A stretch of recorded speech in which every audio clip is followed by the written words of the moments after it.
C'est demain que commence le festival Montréal. Voyons, c'est tout coche. On va recommencer ça. C'est demain que débute le festival Montréal Baroque et une des vedettes de ce festival qui revient à chaque année, je pense qu'on en est à la 20e édition, c'est Marie Nadeau-Tremblay. Bonjour Marie Nadeau-Tremblay. Bonjour. Alors, je dis vedette parce que, écoute, il y a toutes sortes de prix qui se rattachent à ton instrument, à toi, à ton talent. C'est des prix qui sont à la fois canadiens, montréalais, le prix du public aussi, qui est toujours très important. Alors, j'aimerais ça que tu me racontes un petit peu avant qu'on embarque dans le festival et tes prestations. T'es tombé dans la soupe du baroque comment? Oui, ça s'est fait un peu par hasard pendant mes études à McGill où j'étais en violon, qu'on peut dire violon moderne. Là, Ouais. je faisais mon bac. Et puis, mon casier était juste à côté de la salle principale de répétition de baroque, de musique Ouais. baroque. Et puis, c'est une professeure qui m'a demandé, en me voyant passer comme ça, allant dans mon casier, puis que je tendais l'oreille, elle m'a demandé si ça me tenterait de joindre les rangs de l'orchestre baroque de l'école. Et puis, j'ai accepté. C'était ma dernière session de bac. Et je suis tombée en amour avec ça. Mais malheureusement, pendant toute cette session-là, la première session, je n'ai pas été capable de jouer une seule note parce que j'ai l'oreille absolue. Oh non!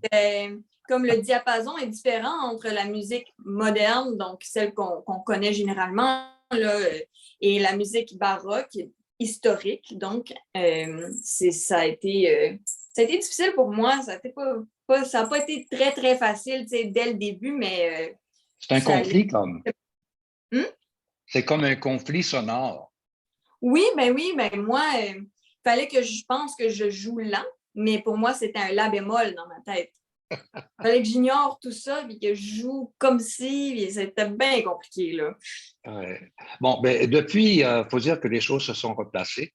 Tu as Oui, un oui. talent inné pour le baroque et c'est pas ta première présence au Festival Montréal Baroque. Tu as été le prix du public, je crois, l'an dernier.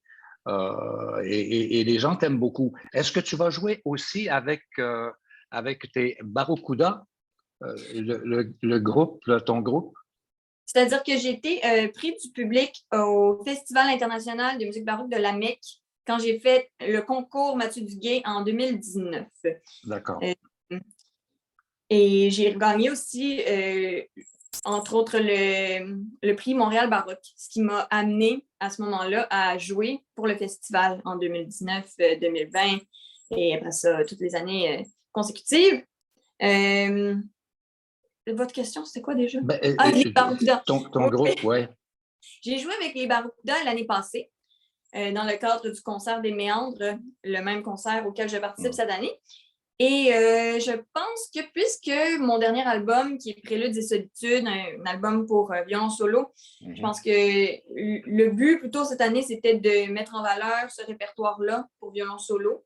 Mais j'adorerais revenir au festival l'année prochaine, peut-être avec le programme qu'on vient d'enregistrer avec les Barracuda, qui s'appelle Basta Parlare, qui est un programme magnifique de musique italienne du 17e siècle, qui met en valeur beaucoup le lyrisme instrumental, le dialogue. On a aussi Vincent Lauzé qui s'est joint à nos rangs pour ce programme-là. Ça va être absolument fantastique, je pense.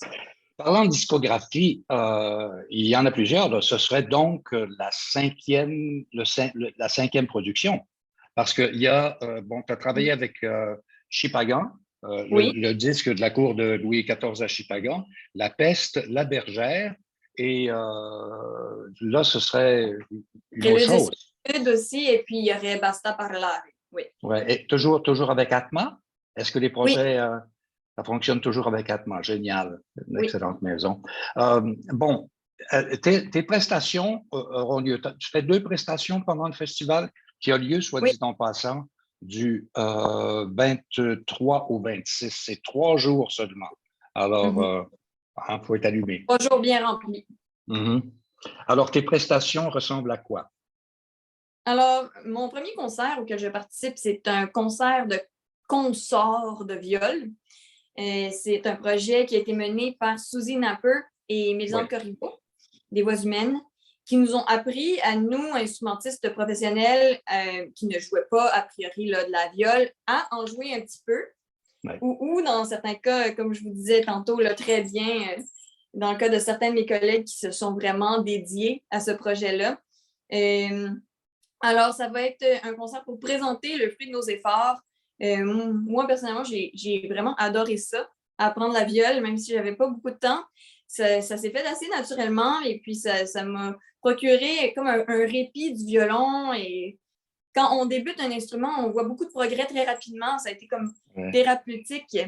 En tout cas, ça va être le 25 juin à 9h30 au Théâtre Rialto. Et ensuite, j'ai un autre concert qui est le concert des Méandres.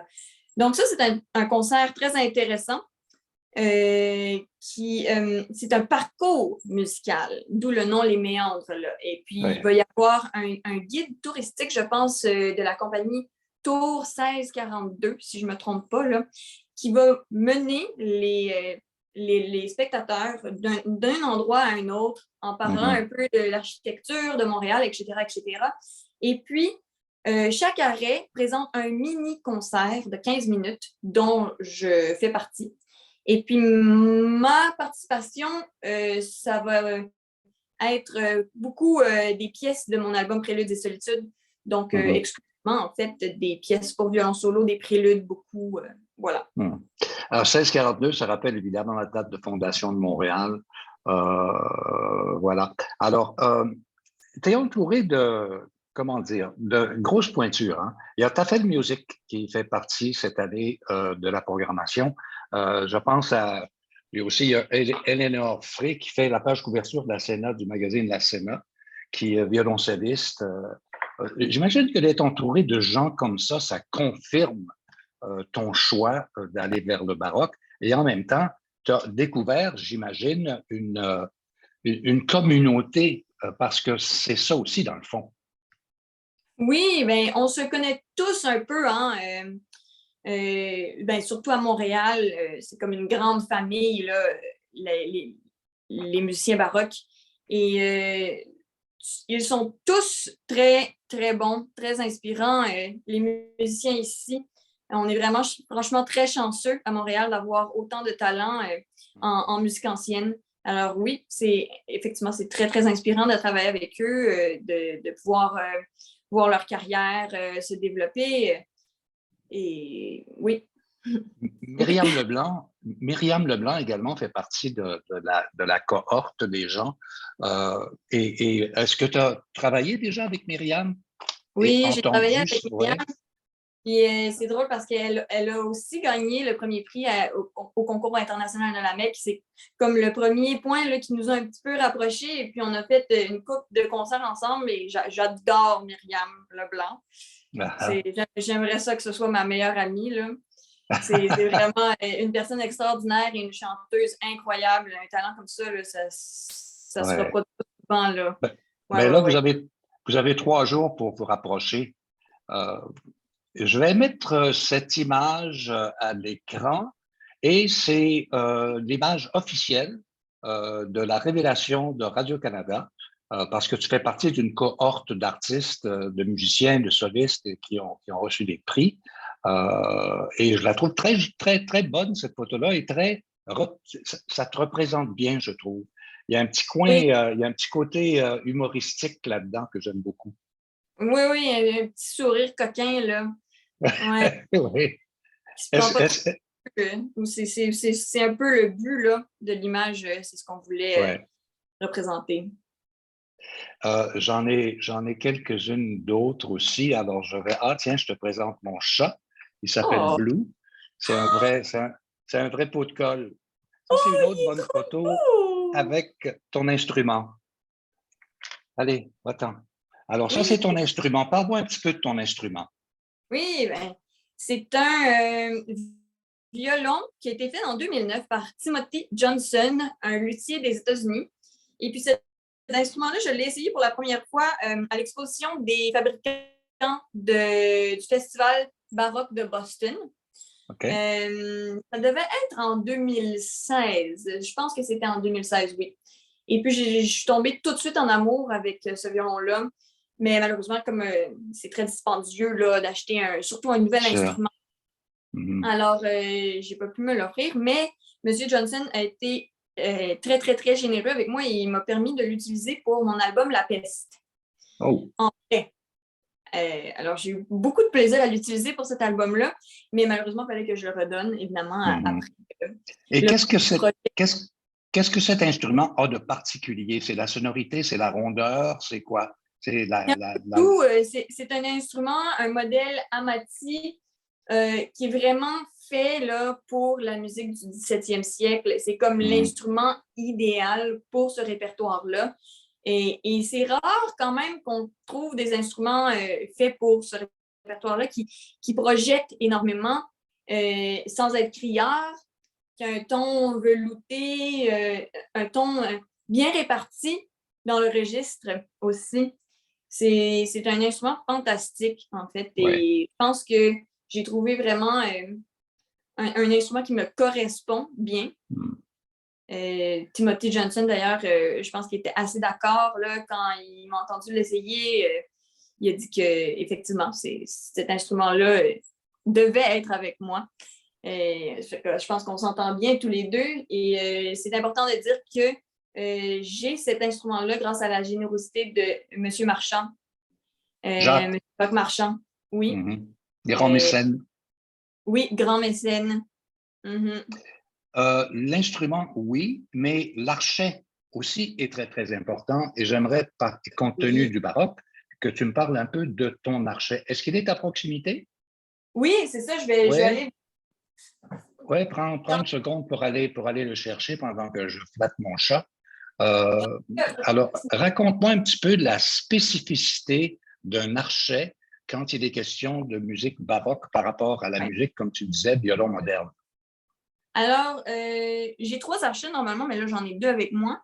Je vais commencer par vous montrer un archet classique, donc qui est vraiment l'ancêtre le plus récent de l'archet moderne.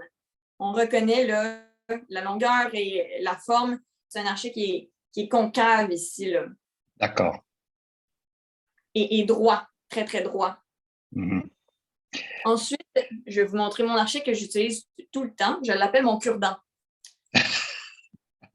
Le voici. Okay. On peut voir que c'est vraiment plus la forme d'un arc, justement, archet, petit arc. Voilà. Il y a cette courbe. Très courbé. Ouais. On aurait tendance à penser qu'il est peut-être trop tendu quand on le voit comme ça à prime abord. Oui, exactement. Si un archet moderne avait cette forme-là, ce ne serait pas bon signe. Voilà. Il serait à veille de lâcher. Là. Alors, qu'est-ce que ça te permet d'aller chercher comme sonorité, comme tonalité? C'est un archet qui est beaucoup plus léger à la pointe, effectivement. Et très dynamique au talon. Et comme en baroque, on insiste beaucoup sur la différence entre le pousser et le tirer. Donc, intéressant, ça aide vraiment dans le phrasé, dans la musicalité, dans la manière qu'on va construire la phrase musicale. C'est un archet, comme il est très léger, très souple, très agile. On peut jouer ces passages-là très rapides là, de la musique baroque qui est tout en détaché et qui est très, très, très... on peut penser un peu à l'effet là, des flûtes à bec quand ils vont très, très rapidement dans ce qu'on appelle des passaggio. Les trigs, oui. Alors, c'est un archet qui permet comme ça une grande vélocité et une grande précision. Écoute, moi, je vais suivre le festival un peu à la lettre, là, puis je vais sans doute te retrouver. On est dans le Myland, c'est tout le monde, tu sais, c'est une communauté. Donc, on va se retrouver bientôt. Merci pour ta disponibilité ce matin, ta générosité pour nous parler de tes instruments et de ton archet. Et à très bientôt. Je te souhaite un bon festival et que la force soit avec toi. Ah, ben merci. And live long and prosper.